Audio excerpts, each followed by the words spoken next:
Hey friend, ever wondered why you're so tired all the time? Why you need that afternoon caffeine hit every day just to stay in the game? Hint, you probably need more sleep. So I created something just for you. It's my 7-day sleep makeover. I'll teach you the 3 steps you need to move from exhausted to energized so you can live out your brilliant dreams. Head to brilliantbalance.net/sleep and start your sleep makeover today. You're going to love this.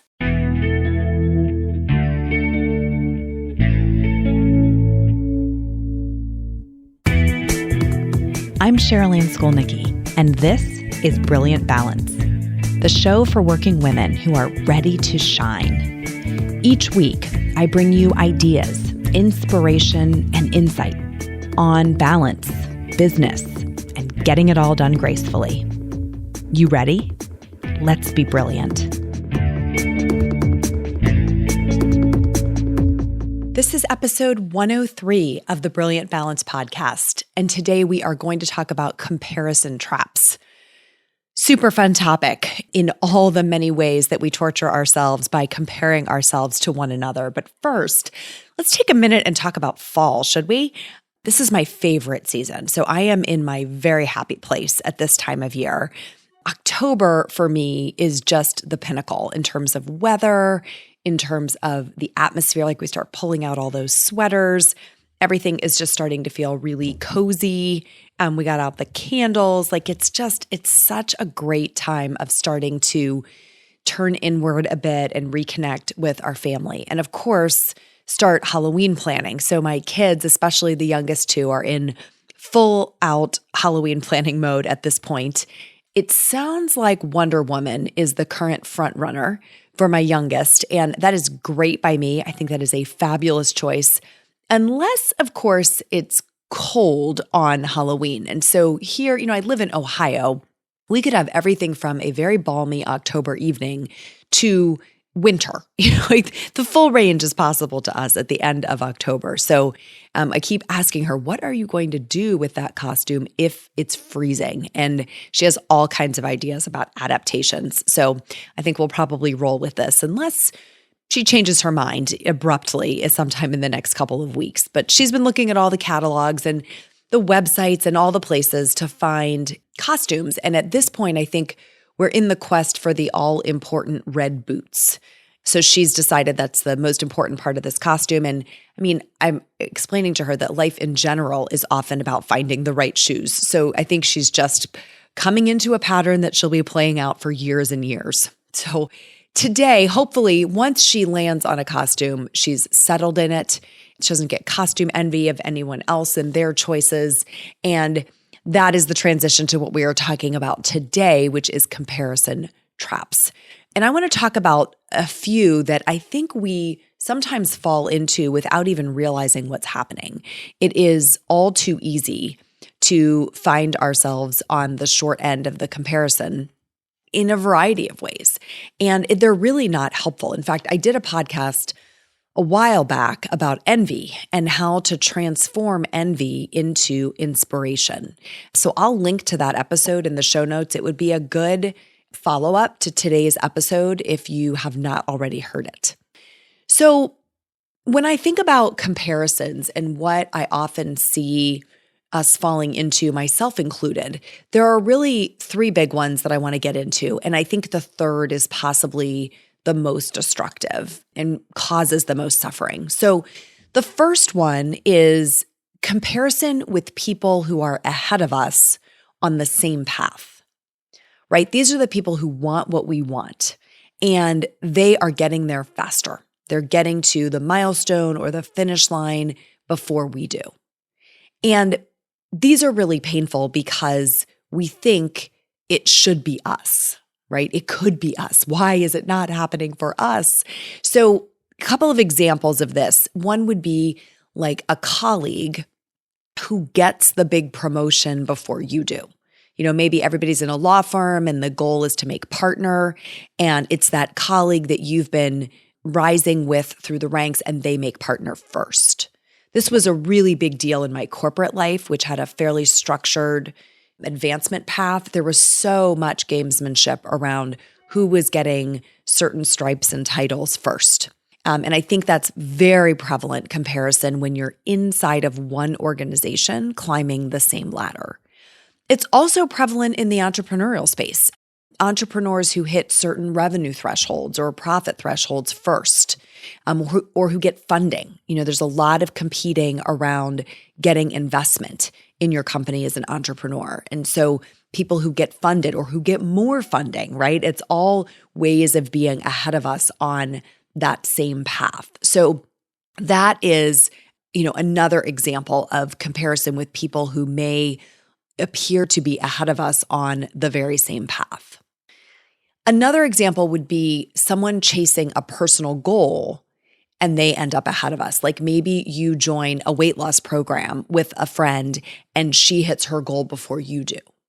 And you were doing the same things, you were following the same pathway, and she gets to that goal first. That's another place this one could play out. Or maybe it's just the friend who got the prized possession before you did, or before you gave yourself permission to.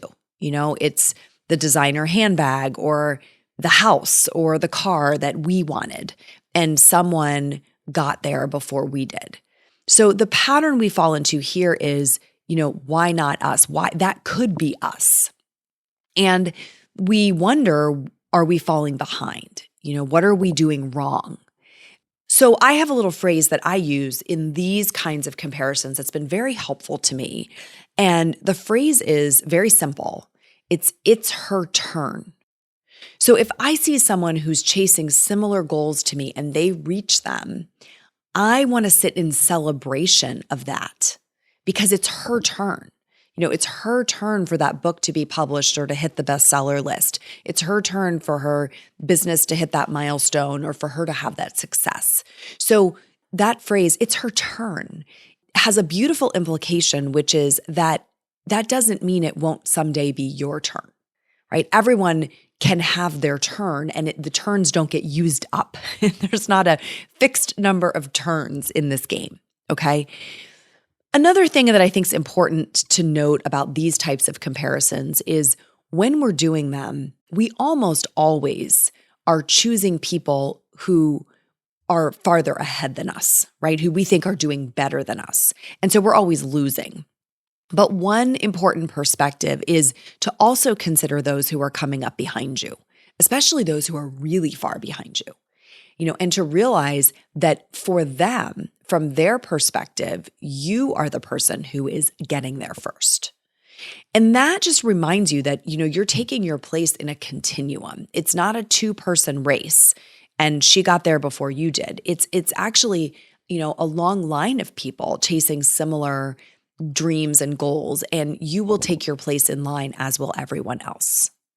It's a much more helpful perspective, I think. And there's a great blog post on this that was written years back by Glennon Doyle. And I think it's one of those that really kind of hits you in the side of the head and makes you rethink these types of comparisons. She calls it putting on your perspectacles.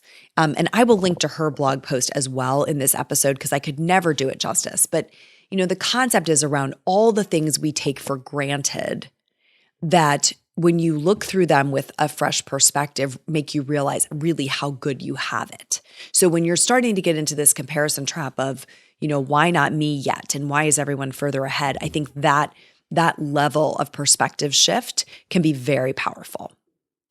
All right, so that's the first type of comparison trap. That's the comparison with people who are ahead of us and on the same path. Here's the second one. The second one is comparison with people who are vying for someone's love or someone's friendship or someone's attention, right? They're vying for the attention of someone you care about. And this pattern of comparison really goes all the way back to childhood. This is the root of sibling rivalry, right? So who's the favorite sibling? Who's mom's favorite or who's dad's favorite? Who always gets what they want? Who gets the most attention from mom or dad? And we develop this belief that there is only so much love or only so much attention to go around, and we want to be the one who gets it. As children, it also plays out with teachers. Like people want to be the teacher's favorite or the coach's favorite. And there's this kind of jockeying for position to end up being the one who, I know I think about in grade school, being the one who gets to like take the attendance sheet to the office, right? Or who gets asked to sharpen the pencils. Like it's all those little extra jobs that make us feel special.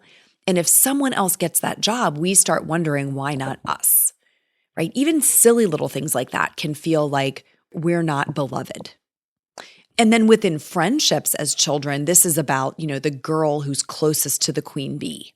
And we all know that term, right? Who's the queen bee on the playground or in the lunchroom. And you can all sit there. I know I can sit here and name who it was in fourth grade, who it was in sixth grade, who it was in high school, that who did everybody want to have proximity to, because there was power in being close to that person. And if we start to feel pushed away from that epicenter, we compare ourselves with the girls who are in closer. Hey friend, ever wondered why you're so tired all the time? Why you need that afternoon caffeine hit every day just to stay in the game? Hint, you probably need more sleep. So I created something just for you. It's my 7-day sleep makeover. I'll teach you the 3 steps you need to move from exhausted to energized so you can live out your brilliant dreams. Head to brilliantbalance.net/sleep and start your sleep makeover today. You're going to love this. So these dynamics, obviously are not helpful, because ultimately those people that we're vying for the love and attention of probably want to give it to everyone, right? And they're in a cycle of trying to make sure that everyone's attention, everyone's needs are getting met. And I think a lot of us as parents now can realize just how true that is, when as children we may not have seen it, right? But that same dynamic shows up as adults. This is who's going to be the boss's wingman, who's going to be the closest, the number 2, the right-hand person. I remember vividly an assignment in my corporate life where there were 3 of us who reported to the same leader, and we really all wanted to be the most trusted person on her team. And it is a challenging dynamic, because both for the people who are trying to be the trusted number 2, and also I think for that leader who's trying to, divvy out assignments and responsibilities according to people's capability. We all want to be the trusted confidant. When you think about adult friendships with women, one of the ways that we show intimacy and we show closeness is who gets the information shared with them.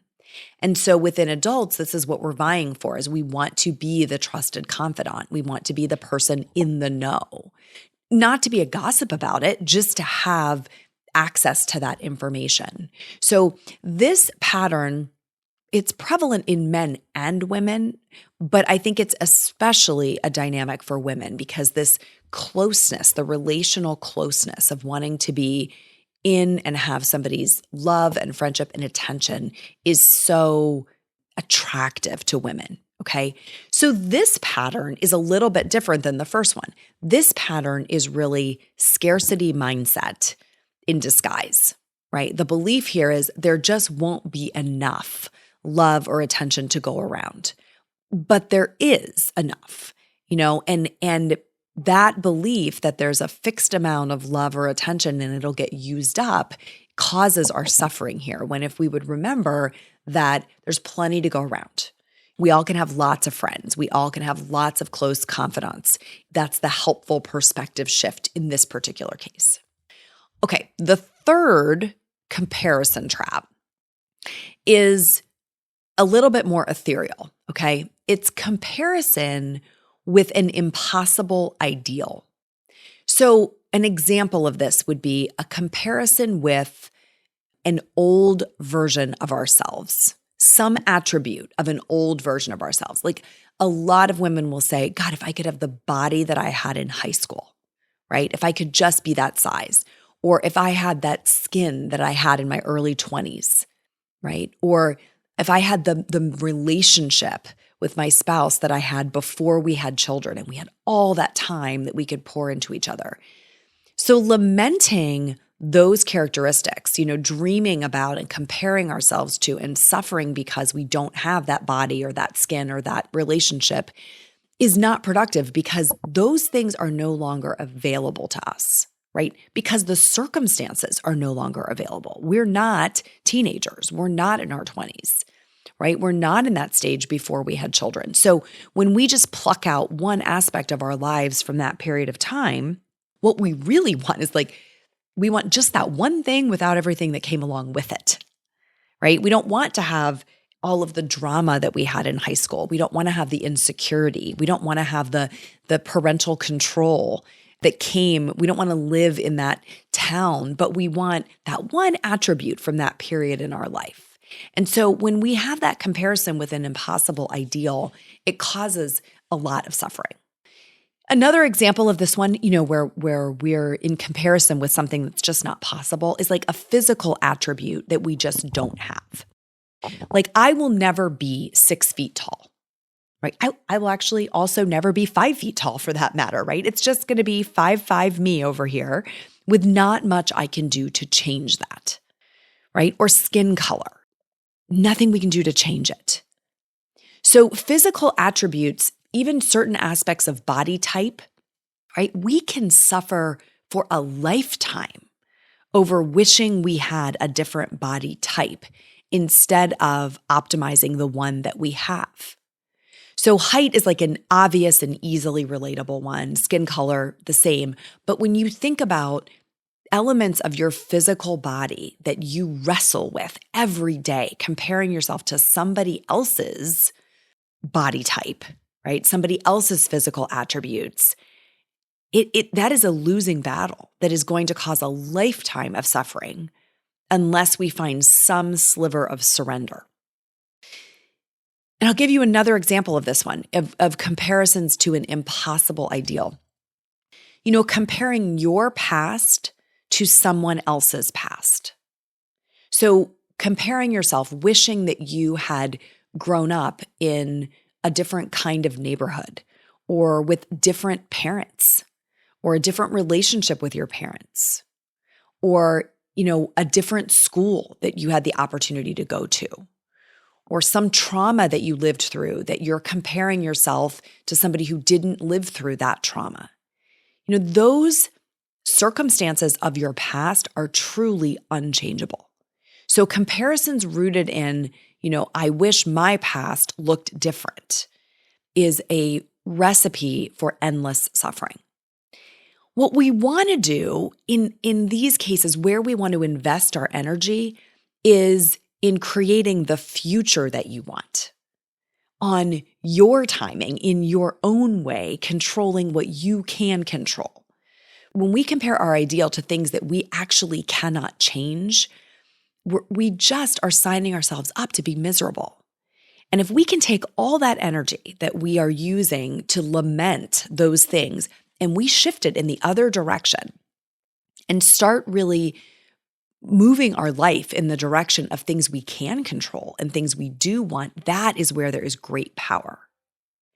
When I was a runner, I used to run a lot. I ran marathons and 10Ks and 5Ks was a big part of my life. And I don't run today because my knees are not tolerating it these days. But when I was running, there's this phrase that comes up a lot about run your own race in that community. And it was really about, when you got to the starting line, this was your race. All the circumstances that got you there were kind of behind you. Now it was, what is this race going to look like from here to the finish? And nobody else mattered. If you stay in your lane and turn your eyes forward instead of watching what everybody's doing on either side of you, it really keeps you out of the comparison trap and you're able to run your own personal best. And that's really the metaphor of what I wish for you as you think about are these comparison traps really holding you back? Where are you falling into them? Like literally picture yourself falling into a trap and you're ensnared there and you can't move forward because all you're doing is comparing yourself to someone else, either someone who is trying to achieve the same goals you are and they're getting there faster, or someone that you're vying for attention with, or you're comparing yourself to some impossible ideal. Any of those are going to keep your attention in a place that's not helpful. What is helpful is putting your attention back on where you're going. You have this one shot at structuring this life in a way that you get to pull the best out of yourself. You get to do the things that make you feel the most alive and the most energized and like you're making a contribution. Go live that life and stop the flow of energy to all the things that you no longer can control or don't really need to control. You'll be amazed at how that changes your perspective, how much more positive the flow of energy is when you're able to do that. Okay, that's the wish for this week. Next time, when we're together, we're going to talk about a great way to get out of the comparison trap, which is to adopt a growth mindset. And we've talked about growth mindset here and there in the podcast over the years, but this mindset is important in adults for sure, but it is especially important that we instill it in our children. So next time I am bringing on an expert. She and her husband, when they looked around to find growth mindset resources for children, realized that they were really hard to come by. And so they created a product called the Big Life Journal. And so the founder of the Big Life Journal is joining me next week. It's a great conversation. She's sharing all the things about growth mindset in children. And I think you're going to take away a lot that you can use with your kids, but also that you can use with yourself. So between now and then, come join me in the Brilliant Balance Facebook group. This is really home base for us on the internet. It's a great way to be in two-way dialogue with me and with my team. So all you need to do is go to Facebook, search groups, find Brilliant Balance, and we will welcome you in and keep the conversation going. That's it for today. Till next time, my friends, let's be brilliant.